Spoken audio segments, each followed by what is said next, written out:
ছেলেদের ক্রিকেটে শরফুদ্দৌলা সৈকত নিয়মিতই বড় মঞ্চে দেশের নাম উজ্জ্বল করছেন। তার নিজেরও বেড়েছে যশ, খ্যাতি, প্রশংসাও কুড়াচ্ছেন বেশ। প্রথম বাংলাদেশি আম্পায়ার হিসেবে জায়গা করে নিয়েছেন আইসিসির এলিট প্যানেলে। এবার প্রথম বাংলাদেশি নারী আম্পায়ার হিসেবে মেয়েদের এশিয়া কাপে আম্পায়ারিংয়ের সুযোগ এসেছে দেশসেরা নারী আম্পায়ার সাথীরা জাকির জেসির। আম্পায়ারিং করবেন আসন্ন উইমেন্স এশিয়া কাপে, যেটা অনুষ্ঠিত হবে শ্রীলঙ্কায়। শুরু হবে 18 জুলাই থেকে, শেষ হবে 28 জুলাই। 15 ম্যাচের এই টুর্নামেন্টে কয়টা ম্যাচে আম্পায়ারিং করবেন কিংবা কয়টায় অনফিল্ড আম্পায়ার হিসেবে দায়িত্ব পালন করবেন সেটা জানা যায়নি। তবে আম্পায়ারিং করার ব্যাপারটা নিজেই নিশ্চিত করেছেন জেসি।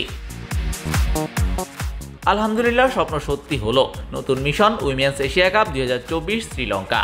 আমি ঘোষণা করতে পেরে আনন্দিত যে বাংলাদেশ ক্রিকেট বোর্ড আমাকে 18 থেকে 28 জুলাই শ্রীলঙ্কায় মহিলা এশিয়া কাপ 2024-এর দায়িত্ব পালনের জন্য নির্বাচিত করেছে। সবাই দয়া করে আমাকে আপনার প্রার্থনায় রাখবেন।